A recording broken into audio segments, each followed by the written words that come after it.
যে বদৰুদ্দিন আজমল আৰু বদৰুদ্দিন আজমলৰ ভায়েক একেলগতে থাকক আৰু মই থাকিম। ধুবুৰীত কোন বেছি পপুলাৰ তেওঁলোকে দেখিব। কোন বেছি পপুলাৰ এটা মুছলমান এলেকাত একেবাৰে সংখ্যালঘু খিলন কি কয় আপোনাৰ অভিবাসী মুছলমান এলেকাত মিয়া এলেকা তাত এফালে বদৰুদ্দিন থাকক, বদৰুদ্দিন আজমল থাকক আৰু এফালে মই থাকিম একেখন মঞ্চ। কোন বেছি পপুলাৰ, কাৰ কথা মানুহে বেছিকৈ শুনে, তেওঁক মই প্ৰত্যাহ্বান জনাইছোঁ। বিধায়ক হ'ব পাৰে, কিন্তু AIDF যে সাম্প্ৰদায়িক দল আউট এণ্ড আউট, মানে ভৰিৰ তলুৱাৰ পৰা মূৰৰ ওপৰলৈকে, এইটোক আপাদমস্তক বুলি অসমীয়া এটা শব্দ আছে। AIDF আৰু BJP আপাদমস্তক একোটা সাম্প্ৰদায়িক দল। BJPটো অলপ ওপৰত, ই সাম্প্ৰদায়িক আৰু পেচিবাদী। AIDFটো সাম্প্ৰদায়িক আৰু মৌলবাদী। AIDFতকৈ BJP বেছি ভয়ানক, জাতিৰ কাৰণে বেছি স্বয়ংকৰ, কিন্তু AIDFটো সুদা নহয়। যিমানবিলাক মুছলমান সমাজৰ কাৰণে, সংখ্যালঘু সমাজৰ কাৰণে যিমান বিপদ আহিছে, সেই বিপদৰ কাৰণে অত্যন্ত ৰেছপন্সিবল, দায়িত্বশীল, বিপদৰ কাৰণে জগৰীয়া AIDF দলটো। বদৰুদ্দিন আজমলে অসমৰ মুছলমান মানুহক ঠিকা ল'বলৈ আহিলে এইটো নহ'ব। মই অসমৰ মুছলমান মানুহক সন্মান কৰোঁ। মই অসমৰ মুছলমান সমাজৰ কাৰণে বহুত গালি খাইছোঁ। মোক বহুতে এই অখিলুদ্দিন বুলিও সমালোচনা কৰে, গালি পাৰে। কিন্তু এটা কথা কমেই যে বদৰুদ্দিন আজমলৰ যিটো দল AIDF, সেই দলটোক যদি বিৰোধিতা নকৰে, তেতিয়াহ'লে মুছলমানসকলৰ কেতিয়াও সামাজিক সন্মান বৃদ্ধি নাপাব আৰু মুছলমানসকল অসমত সদায় BJP RSSৰ আক্ৰমণৰ বলি হৈ থাকিব। মই কিন্তু কোনোদিন ৰাইজৰ দল কোনোদিন AIDFৰ লগত নাই, গতিকে AIDF দলৰ লগত আমি এই সম্পৰ্কে কথা নাপাতোঁ। আপোনালোকে এই কথাটো মোক কেতিয়াও নুসুধিব, জীৱনত কেতিয়াও নুসুধিব। দুটা দলৰ কথা, এটা হ'ল BJP RSS আৰু আনটো হ'ল AIDF।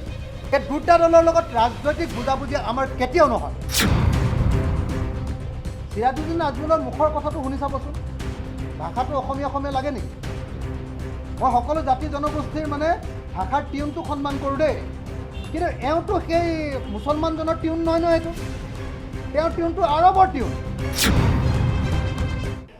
বিধায়ক হ'ব পাৰে, কিন্তু AIDF যে সাম্প্ৰদায়িক দল আউট এণ্ড আউট, মানে ভৰিৰ তলুৱাৰ পৰা মূৰৰ ওপৰলৈকে, এইটোক আপাদমস্তক বুলি অসমীয়া এটা শব্দ আছে।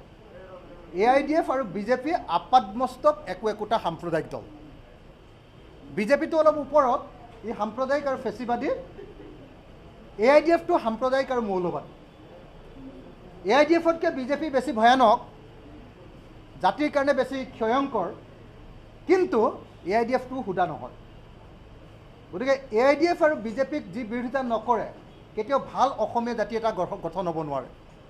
মই অসমৰ প্ৰত্যেকজন মুছলমান মানুহক অনুৰোধ কৰিম যে আপোনালোকে যদি AIDFক বিদায় নিদিয়ে, তেতিয়াহ'লে কোনো পৰ্যায়ে BJPক বিদায় দিয়াটো সম্ভৱ নহ'ব, RSSক বিদায় দিয়াটো সম্ভৱপৰ নহ'ব।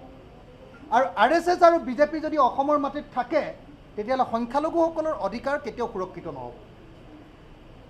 অসম সদায় সাম্প্ৰদায়িকতাৰ কেন্দ্ৰবিন্দু হৈ থাকিব।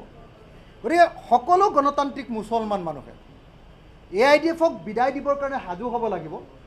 আৰু যি মুছলমান সংখ্যালঘু ৰাইজে মই AIDFক বেয়া পোৱাৰ কাৰণে, AIDFক সাম্প্ৰদায়িক বুলি কোৱাৰ কাৰণে মোক বেয়া পাইছে, তেওঁলোকে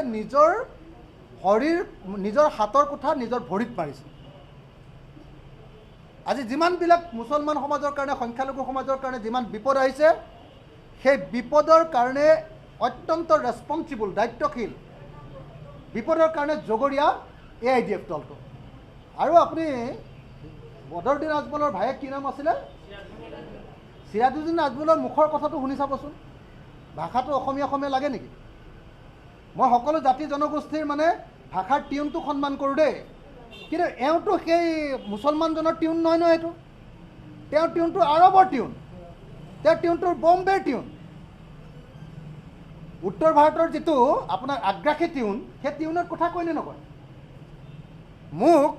মই অসমৰ মানে অসমীয়া জাতিৰ মই যিসকল প্ৰতিবাদী আৰু অসমীয়া জাতিটোক ভালকৈ বনাব খোজা যিসকল ৰাইজ আছে, সেইসকলৰ মই প্ৰতিনিধি বুলি মই ভাবোঁ। মোকে যিটো ভাষাত বদৰুদ্দিন আজমলৰ ভায়েকে কথা কৈছে, সেইদিনা মোক কোনোবাই দেখুৱালে, কালি দেখুৱাইছে মোক। সেই ভাষাত যদি এজন অসমীয়া মানুহক কথা কয়, এজন খিলঞ্জীয়া মানুহক যদি কথা কয় সেই ভাষাত তেতিয়াহ'লে কোনে তেওঁলোকক সন্মান কৰিব? গতিকে বদৰুদ্দিন আজমলে অসমৰ মুছলমান মানুহৰ ঠিকা ল'বলৈ আহিলে এইটো নহ'ব। মই অসমৰ মুছলমান মানুহক সন্মান কৰোঁ। মই অসমৰ মুছলমান সমাজৰ কাৰণে বহুত গালি খাইছোঁ। মোক বহুতে এই অখিল উদ্দিন বুলিও সমালোচনা কৰে, গালি পাৰে। কিন্তু এটা কথা কমেই যে বদৰুদ্দিন আজমলৰ যিটো দল AIDF, সেই দলটোক যদি বিৰোধিতা নকৰে তেতিয়াহ'লে মুছলমানসকলৰ কেতিয়াও সামাজিক সন্মান বৃদ্ধি নাপাব আৰু মুছলমানসকল অসমত সদায় BJP RSSৰ আক্ৰমণৰ বলি হৈ থাকিব। গতিকে আমি বদৰুদ্দিন আজমলৰ পাৰ্টি AIDFক বিদায় দিব লাগিব।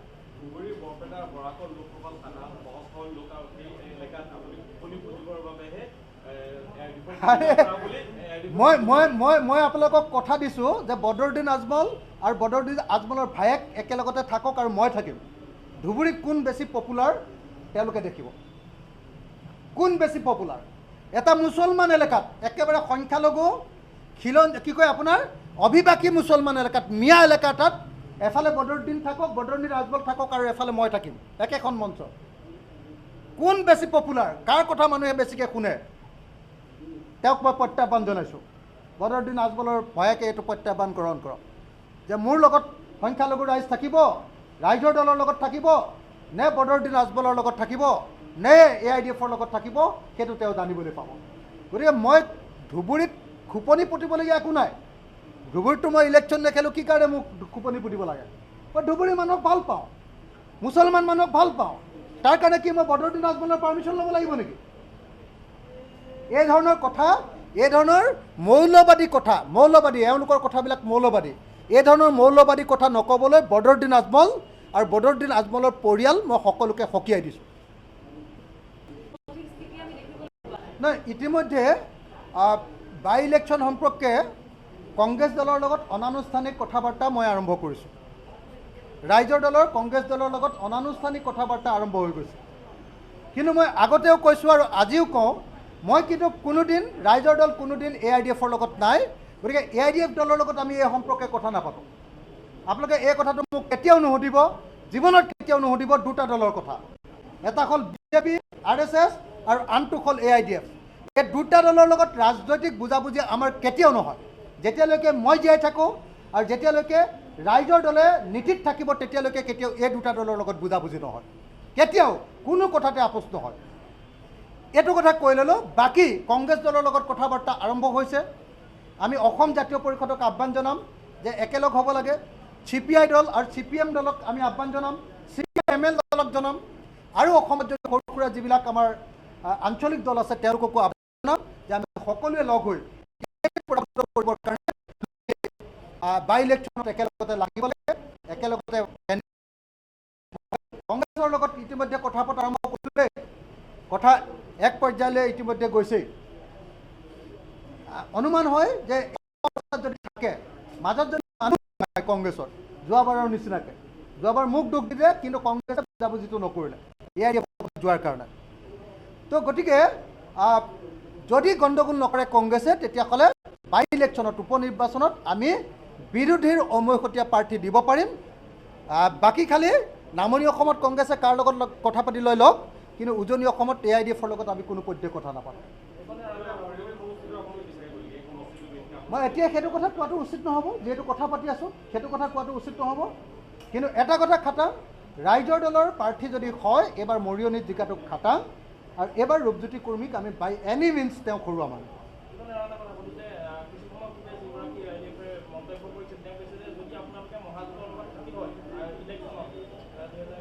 AIDF যেতিয়ালৈকে থাকিব তেতিয়ালৈকে মহাজোঁট বা অন্য কোনো জোঁটত আমি নাথাকোঁ, আৰু BJP যেতিয়ালৈকে থাকিব BJPৰ লগত আমি কেতিয়াও নাথাকোঁ। 100টাও যদি মোক যদি চিফ মিনিষ্টাৰো পাতি দিয়ে, মোক যদি অসমৰ মুখ্যমন্ত্ৰীও পাতিব খোজে, তথাপিও মই AIDFৰ লগত নাই। 5টা চিটৰ কথা বাদ দিয়ক, মোক যদি অসমৰ মুখ্যমন্ত্ৰীও পাতে তথাপিও মই BJP RSSৰ লগত নাই।